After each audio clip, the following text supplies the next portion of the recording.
So today we're installing shiplap in our own house, and I just wanted to talk to you a little bit on the processes of getting your wall ready. So we had baseboard here, came up to about this tall, and it is a two-part system, but it's not actually two parts. So when you put your shiplap down, your shiplap is 3/4 of an inch thick, and the top of the baseboard only comes out of your wall maybe an 1/8 to a 1/16 of an inch. So if you lay your shiplap on there, you're going to have a hard transition. And we don't like hard transitions. We like everything to look smooth and clean. So what I do is I pull all my trim off. I'm going to do the same thing for the window. So I'll have to rebuild this window casing, and I'll probably end up having to redo all the trim work on the inside. Because what I want to do is I want to bring my shiplap to the inside of the window again, so I don't have any hard transitions. Because I measure this, and this is exactly 3/4 of an inch to a little bit less.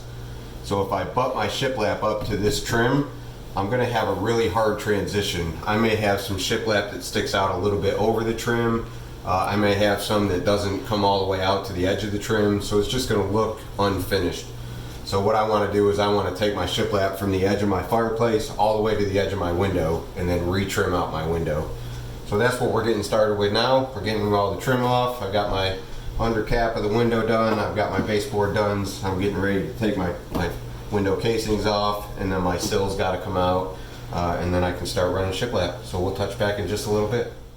So we got all our trim taken out, as you can see, all the way around the window.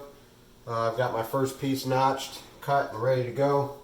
I had to cut my baseboard back there a little bit in order for me to get my shiplap in the corner there. But we got a nice flush cut there. I got my level on it, and I'm getting ready to nail this puppy in place, and then continue on with shiplap. So here we go.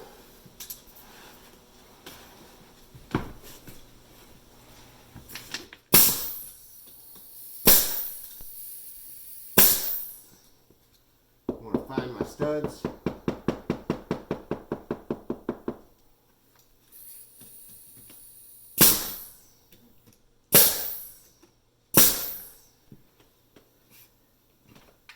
Alright, I'm just going to continue on doing that. I'm going to go grab my tape measure, and what I'll do is I'll mark every 12 inches from here. I know I have one here because I have a little nail pop there. And I'll just mark every 12 all the way down, and then I'll follow that line all the way up, and I know where my studs are.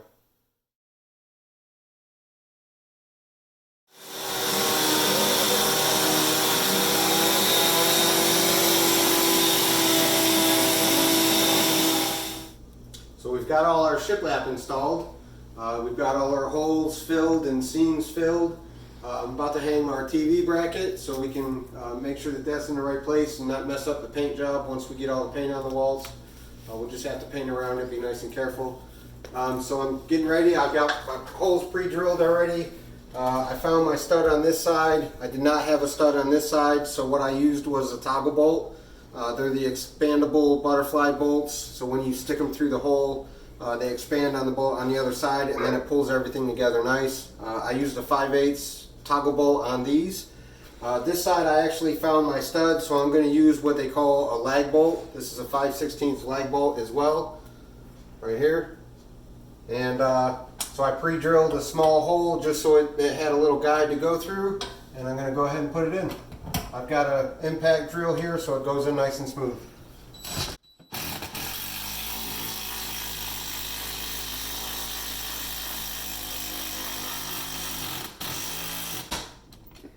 There we go.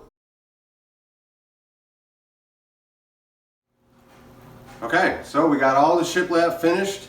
We've got it painted with a cashmere Sherwin-Williams alabaster white paint. I think everything turned out pretty good. We built the mantle out of a select white pine and attached it with a support back behind the fireplace here. I think everything turned out pretty good, and we're happy with the project, and so is the customer.